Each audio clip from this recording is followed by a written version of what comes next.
Hello everyone, welcome to our channel. Last వీడియోలో చెప్పా కదా, మేము ఉదయ్పూర్ వచ్చేసరికి నైట్ అరౌండ్ 9 అయింది అని. వచ్చేసరికి మేము ఫుల్ టయర్డ్ అయ్యాము. వచ్చిన వెంటనే రూమ్లో లగేజెస్ పడేసి డిన్నర్ చేసి పడుకుందాం అనుకున్నాం. కానీ వీ హ్యాడ్ అ ప్రాబ్లం. ఇది వచ్చి heritage palace.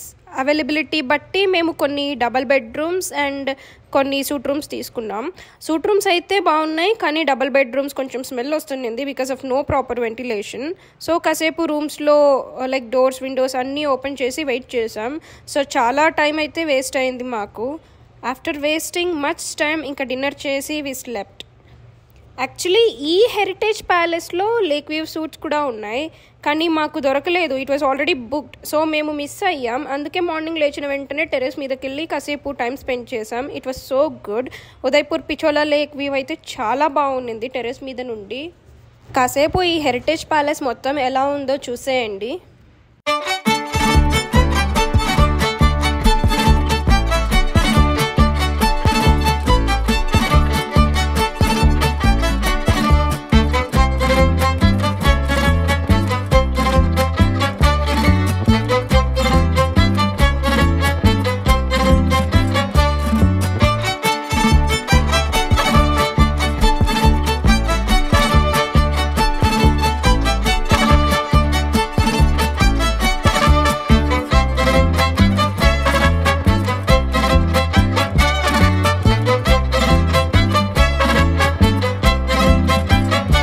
Morning fresh up అయ్యి అందరూ కొన్ని ఫొటోస్ తీసుకుని ఇంక ఉదయ్పూర్ ఎక్స్ప్లోర్ చేయడానికి రెడీ అయ్యాము. ఉదయ్పూర్లో city palace, Pichola lake, Jagmandir palace cover చేసాం. అక్కడే తాజ్ హోటల్ కూడా ఉంది. ఉదయ్పూర్ ప్యాలెస్ లోపలికి వెళ్ళాలంటే మనకి ఎంట్రీ టికెట్ ఉంది. సో ఈ ఎంట్రీ టికెట్ ఎంట్రీ కౌంటర్ దగ్గర మనం తీసుకోవాలి. అండ్ లోపల ప్యాలెస్ చూసాక తర్వాత మనకి జగమందిర్ ప్యాలెస్ అనేది కూడా ఉంది. సో అక్కడికి వెళ్ళాలంటే మనం బోట్ రైడ్ ద్వారా వెళ్ళాలి. సో ఆ టికెట్ కూడా మనం ఇక్కడే ఈ ఎంట్రీ కౌంటర్ దగ్గరే తీసుకోవాల్సి వస్తుంది. సో ఆ జగమందిర్ ప్యాలెస్కి వెళ్ళాలంటే మనకి టైమింగ్స్ ఉంది. మార్నింగ్ నుంచి మనకి ఆఫ్టర్నూన్ 1 PM దాకా, 1 PMకి క్లోజ్ అయిపోతుంది. తర్వాత మళ్ళీ 3 PMకి ఓపెన్ చేస్తారు. యాక్చువల్లీ ఆ జగమందిర్ ప్యాలెస్ ఏంటి అనేది నేను తర్వాత చెప్తాను. ఇప్పుడు మీకు అక్కడ దూరంగా కనిపిస్తున్నదే జగమందిర్ ప్యాలెస్. ఇప్పుడు ప్రజెంట్ అయితే మేము ఎలక్ట్రిక్ వెహికల్లో వెళ్తున్నాము. సో దీనికి కూడా మనకి ఛార్జెస్ అనేవి ఉన్నాయి. మీకు ఇప్పుడు లెఫ్ట్ సైడ్ ఆ వాటర్ మధ్యలో వైట్ బిల్డింగ్ కనిపిస్తుంది కదా, అదే తాజ్ హోటల్.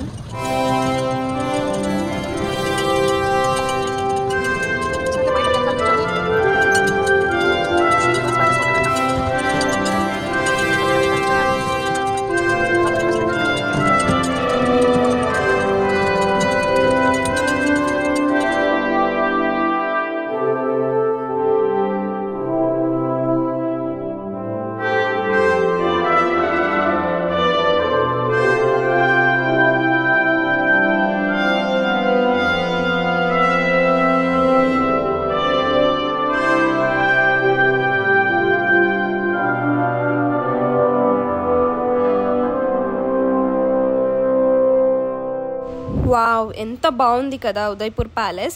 ఇక్కడ కనిపించే elephants are the symbol of strength, wisdom and royal power of Mewar kings here.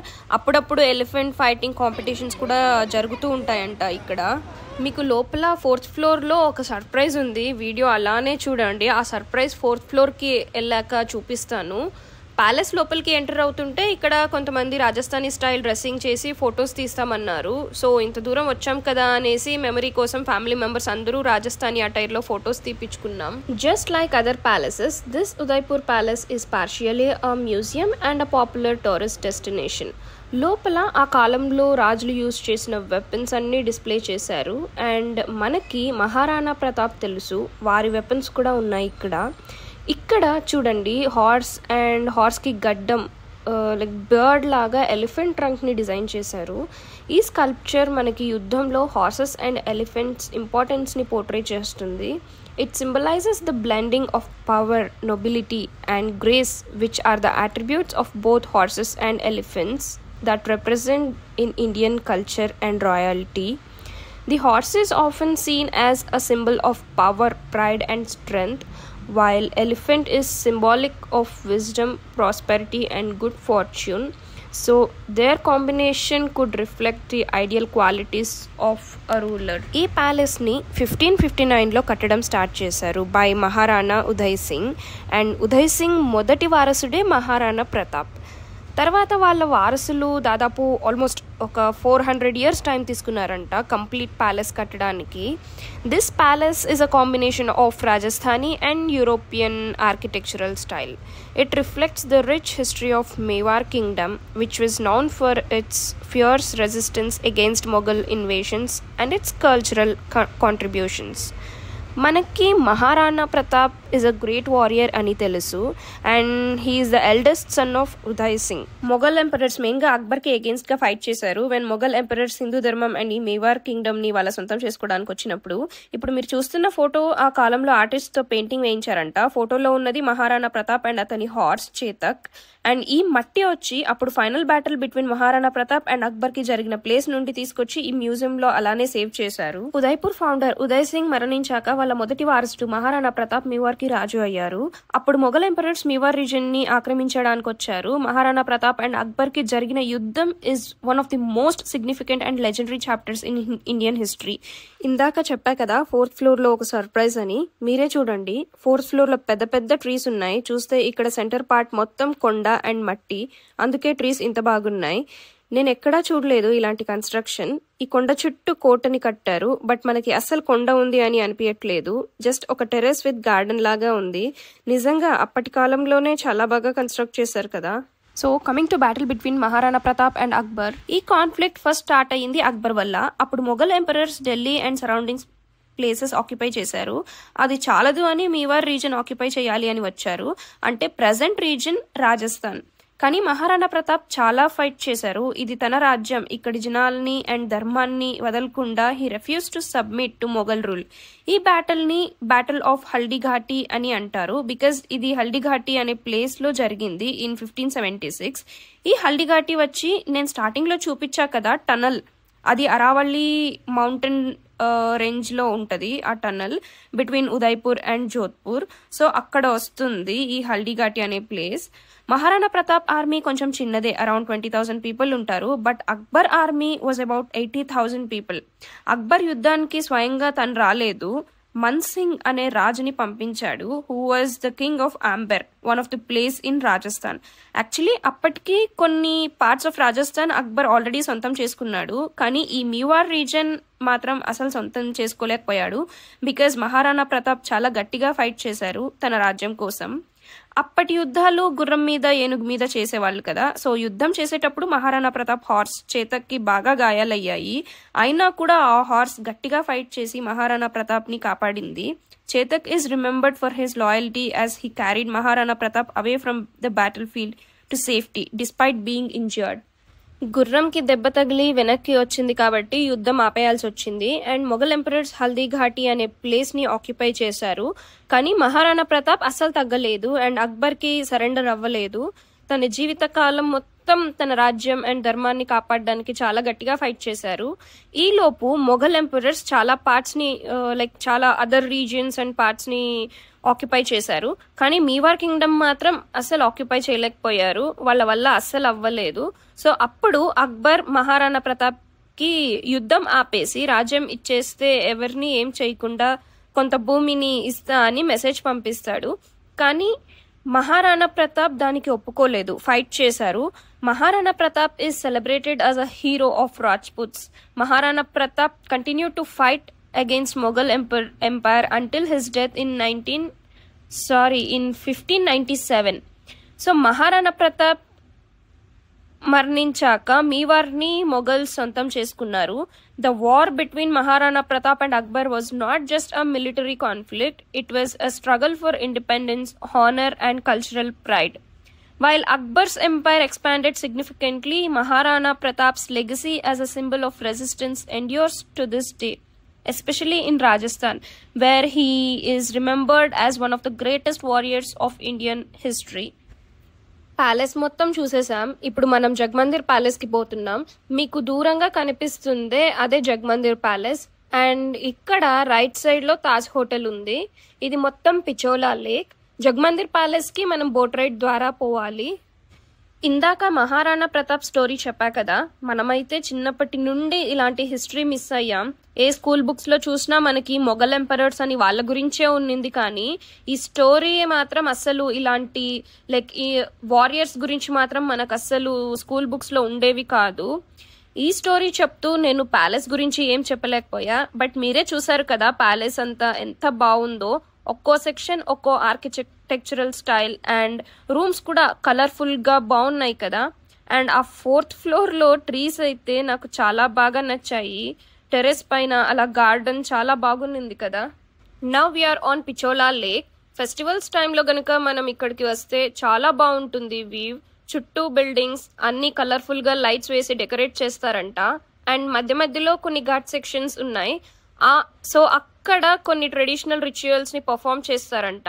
So festivals time ఇక్కడికి వచ్చి ఈ బోట్ రైడ్ చేస్తే చుట్టూ view one of the best experience అని చెప్పచ్చు. This lake is one of the most picturesque and famous lake in Udaipur. మీరే చూడండి చుట్టూ బిల్డింగ్స్ ఎంత బాగున్నాయి. అన్నీ ఆ కాలంలో కట్టిన ఆ కాలం ఆర్కిటెక్చరల్ స్టైల్లో ఉన్నాయి. ఈ Pichola lake is a artificial lake. ఇది 14th సెంచురీలో కింగ్ ఆఫ్ మీవార్ మహారాణా లఖా అనే రాజు కట్టారు. లేక్ మధ్యలో కొన్ని ఐలాండ్స్ కూడా ఉన్నాయి.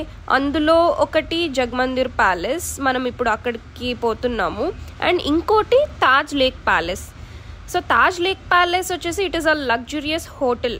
ఇది వచ్చి 18th సెంచురీలో మహారాణా జగత్ సింగ్ కట్టారు. అండ్ జగమందిర్ ప్యాలెస్ వచ్చి 17th సెంచురీలో కట్టారు. It is a beautiful place. అంటే it is served as a retreat for royal family. లోపల ఆ మార్బుల్ కార్వింగ్స్ కానీ గార్డెన్స్ చాలా బాగున్నాయి. అండ్ అక్కడ అట్మాస్ఫియర్ అయితే చాలా పీస్ఫుల్గా ఉంది. మీరే చూడండి, అక్కడ నుండి సిటీ ప్యాలెస్ చాలా బాగా కనిపిస్తుంది. మేమందరూ కాసేపు వ్యూ మొత్తం ఎంజాయ్ చేసి కొన్ని ఫొటోస్ అండ్ వీడియోస్ తీసుకున్నాం.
ఉదయ్పూర్ టూర్ అయిపోయింది. ఈ రోజు మేము సైట్ సీయింగ్ అంతా ఫాస్ట్ గా కంప్లీట్ చేసి ఇక్కడ లోకల్ ఫుడ్ టేస్ట్ చేయాలి అని అనుకున్నాం. Because kachori, ghevar, churma and some food items ఇక్కడ ఫేమస్ కదా. సో లోకల్ లైట్స్ ని అడిగితే ఈ ప్లేస్ చెప్పారు. అన్ని లైన్ గా ఉన్నాయి ఫుడ్ ఐటమ్స్, బట్ మాకు కొన్ని నచ్చాయి, కొన్ని నచ్చలేదు. అంటే ఒరిజినల్ టేస్ట్ కాదు అనిపించింది. అండ్ ఆఫ్టర్ దిస్ కాసేపు షాపింగ్కి వెళ్ళి ఇంకా హోటల్కి రీచ్ అయ్యాము. కాసేపు రెస్ట్ తీసుకుని నైట్ డిన్నర్ అయితే బాగుంది. And after that we had a chamber music on the terrace in the hotel.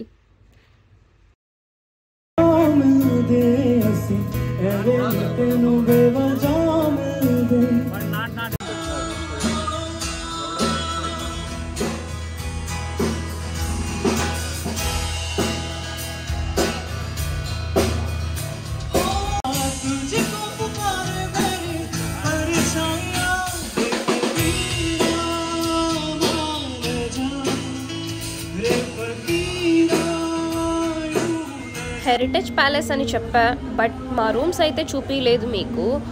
So చూసేయండి, కంప్లీట్గా అయితే చూపించట్లేదు బికాజ్ మాకు టుమారో మార్నింగే ఫ్లైట్ ఉంది. సో అన్ని క్లాత్స్ ఎక్కడంటే అక్కడ పడేసాం ప్యాక్ చేసుకుందామని. అండ్ ఈ రూమ్లో వాష్రూమ్ చూడండి ఎక్కడుందో, స్టెప్స్ ఎక్కిపోవాలి వాష్రూమ్కి.